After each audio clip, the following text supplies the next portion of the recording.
Basic singles point. We go wide serve to the backhand. When you do this, make sure you hit a forehand in the second shot. So I do a run around to hit a forehand. You should be able to play out the points. It's always wide serve, open court shot. Unless you're playing a lefty. Because if I go open court, it's his forehand, right? So to counter a lefty, you play like a lefty. You hit your forehand against their backhand. Although this is a bad shot, because they didn't really get a clean cut at it, it is to the backhand. It's still kind of tough for him. I come in here. Don't do this. This should have been a whack to the forehand or a whack to the backhand. I'm doing a slight side spin approach shot. It was supposed to be lower. I totally muffed it and went really high. So watch it again. You come in, just lean down and nail it as an approach. Don't do what I just did. Throw is a pretty good topspin lob. Caught me off guard. I barely got to it. Anytime you take 3 steps, you need to just get the ball back in play. And you need to get back in. I don't get back in. Look how far back I am. I didn't get back in. I don't know what I was thinking. I'm doing all the mistakes I tell my students not to do.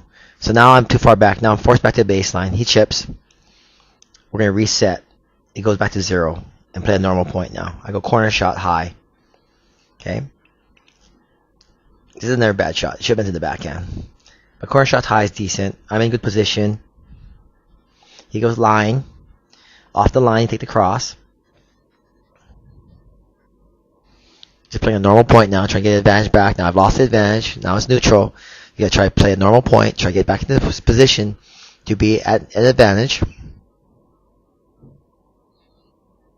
This is actually a good idea. I just don't execute it. I'm not executing. And I think it's because I'm just getting tired. The drop was perfect if I had been a little more angled and a little lower. But this is my 4th match. And so I've been playing for about 2.5 hours now. 3 hours. Pretty tired. Watch left or right. Comes right at me. Catches me off guard. So I throw a lob. It goes to his forehand, of course, because he's left-handed. And that's the problem. When you go into reflex action and they're hitting hard balls at you, I almost aim everything in the backhand. But he's a lefty, so that's his forehand. I throw another lob, and now you're just playing percentages. And that's a great shot. You give him that shot. There's nothing you can do about it. Look how far back he is. This is awesome. Look how far back he is. I mean, he's like middle no man's land, cuts an angled overhead inside the service box away from me. You can't do anything about that. Play percentages. If you give him time to set and you can hit the overhead back with a ground stroke, do so. But if not, just throw a lob.